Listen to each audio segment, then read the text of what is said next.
Expiration.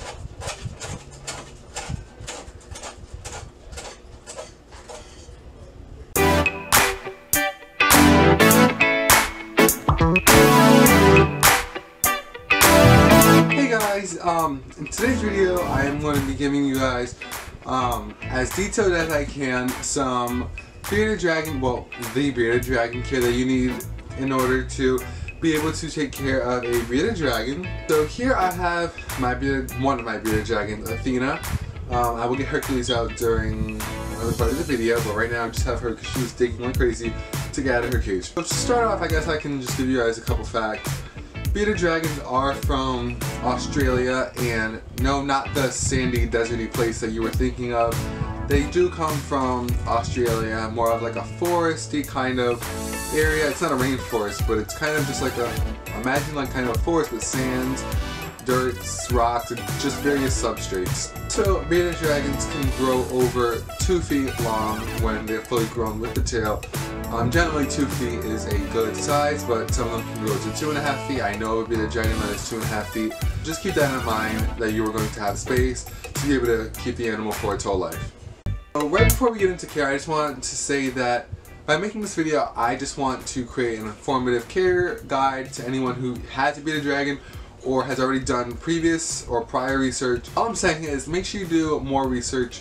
If you have any more questions or anything, you can even ask me, but don't only watch my video to let you know if you actually want a bearded dragon or not. Okay, so the first thing is lifespan. So bearded dragons can live anywhere from 5 to 8 years on average, but it's not impossible for them to reach 10 years. They can reach 10 years very, very easily. So it's not the longest commitment pet, but it is definitely still a long commitment because 8 years is a long time. Even 5 years is a long time. So make sure when you get one that you can care for it for the amount of time. As far as diet goes, bearded dragons are omnivores, and being that they are omnivorous, they need vegetable and plant matter. Okay, yeah, I did just say vegetable and plant matter, but I hope you guys know I mean vegetable and protein matter. When they are babies or juveniles, which if you haven't seen that video or you want to see it, I have a care video about how to take care of hatchling bearded dragons specifically, which is a bit different than this, which I will leave above in the card. When bearded dragons are younger, they should generally have a 20 to 80 ratio of greens and protein matter. So 20% greens and 80% protein. However, adult bearded dragons should generally have around 80% greens and 20% protein. Or even, I honestly personally wouldn't think that half and half is bad, but I'm just giving you guys what most people will recommend. Some good choices for greens that you can give your bearded dragon are collard greens, turnip greens, mustard greens. Those are the 3 that I really like. I mainly like collard greens because they take the longest to spoil. Those 3 are really, really good to feed. And then as far as good protein sources, you can feed superworms, phoenix worms, waxworms, silkworms, hornworms, and variety is always best. So yes, superworms are a good source, but a variety of a bunch of different bugs is even better. And also, obviously, crickets can be given to your bearded dragon, but crickets are thought of in like the reptile community as more of a junk food by most people because they don't have as much nutritional value even when you gut load them, which I'm going to be talking about next. They are about the equivalent of iceberg lettuce on the green spectrum, on the protein spectrum. Personally, I think it's perfectly fine to feed them, however, just not as a staple diet or only crickets. About the bearded dragon's protein, you want to gut load the bearded dragon, not the bearded dragon. You want to gut load the crickets and the superworms and all the protein that you give your bearded dragon, because whatever you give the feeder insects is going to be converted into the energy that is going to be given to your bearded dragon. So you want to make sure that you're giving your bearded dragon good bugs that come from a good source, which is also why you're not supposed to feed any bugs from outside. So don't go outside, find any crickets or worms or anything and feed that to your bearded dragon, because they can have diseases, parasites, everything you want to avoid. So you can even breed at home if you would really like to save money and know exactly where your bugs are coming from. Okay guys, so now I have my other bearded dragon here, Hercules. I have 2 of my adults, both parents, and then I have the babies right here behind me. Anyway, like I was saying, make sure you make sure you gut load your bugs and feed your insects so that you're feeding good bugs to your, you know, to your beta dragons. I personally love to feed superworms because superworms are not hard to keep alive, and my beta dragons love them, and they get full off of less of them. Don't feed mealworms because they can cause impaction. So the food that you feed them, you should be dusting with Reptiles calcium because calcium is really important for beta dragons to, you know, be able to synthesize, which is really, really good for them. And they need it. They need a good amount of calcium in their diet. And this is just the Zoomed Reptile calcium with D3. A lot of people feed this on top, and it's just a really good calcium. Okay, so now on to housing. Housing has like a lot of stuff under it. Alright, so as you guys can see right here, I have Hercules' enclosure, which is a custom DIY 50-gallon tank, and he has plexiglass. I have a video on this, I'm pretty sure.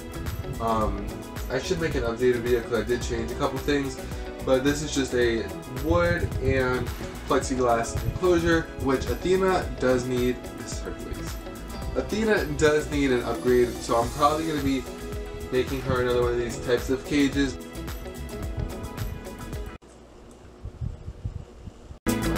She like scratching one neck. She's like, you better. Oh, she's trying to hide from Hercules. She always does that.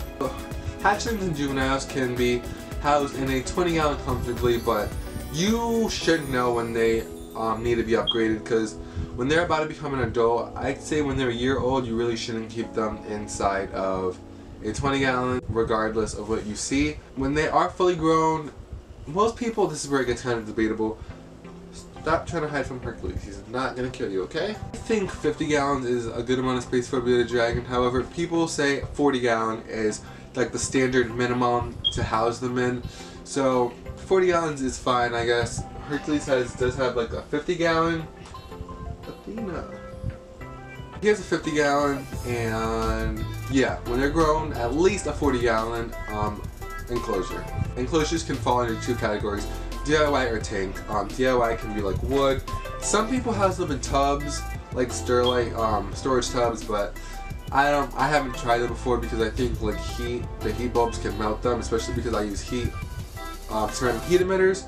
So yeah, definitely be cautious if you're going to do that. Alright, so now onto substrates. Substrate is something very, very important and also very, very debatable amongst beta dragon owners, because some people say sand is okay, most people don't agree with that.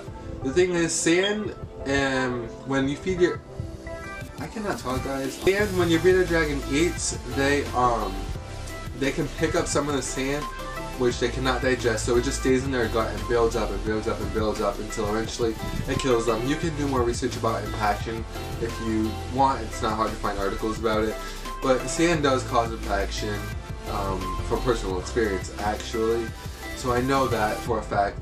So you should just be cautious and not use it, because there's other things on the market and that you can use that make your tank look even better or just as good as sand. Same argument with cocoa fiber. Some people say cocoa fiber is fine, dried out.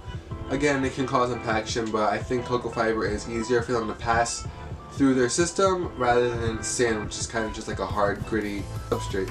Some of those substrates that I was talking about that can be a good substitute for sand. In my opinion, the best substrates are tile and newspaper. Tile because it looks really, really nice and it's easy to clean. Also, no chance of giving your reptile the chance to get impaction.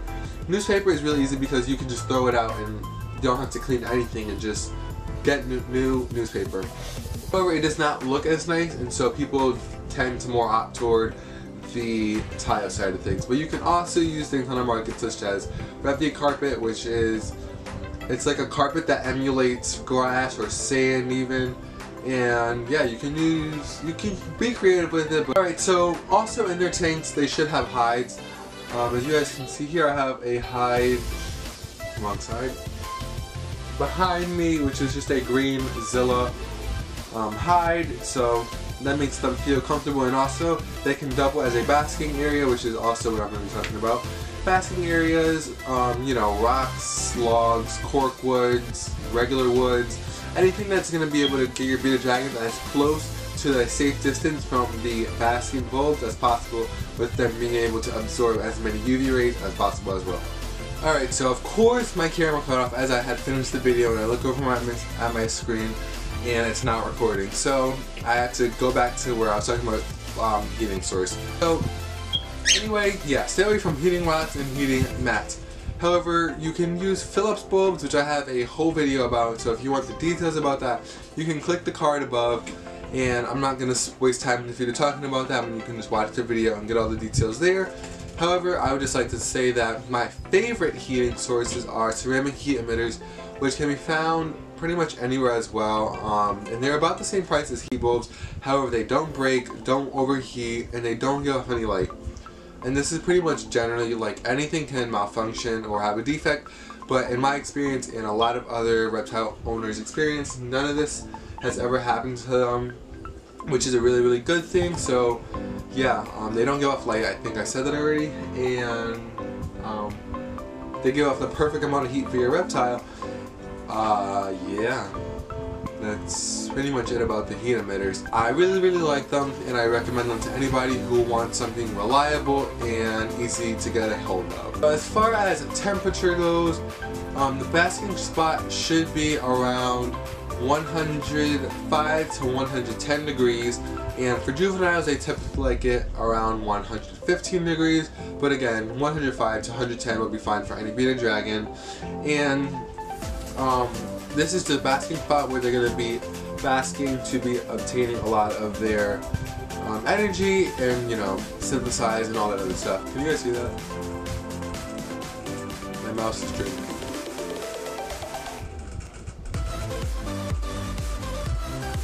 Alright, anyway, yeah guys, 110 degrees average is perfect for a basking spot. The cool side can get down to 85 degrees, and I have them on a 12 on, 12 off cycle. So 12 hours during the day they have their lights, 12 hours during the night they go off. And this just provides them with a good natural day and night cycle to follow.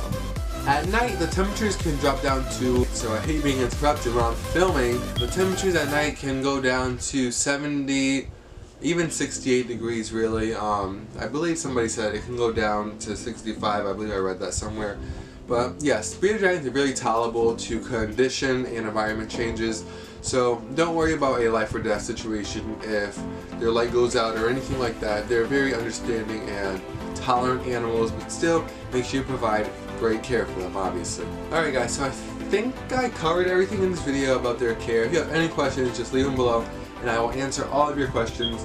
I'm just trying to like look around because I feel like I'm missing something, but I don't think I. That's it for this video guys. Thank you so much for watching, and I will see you in my next one.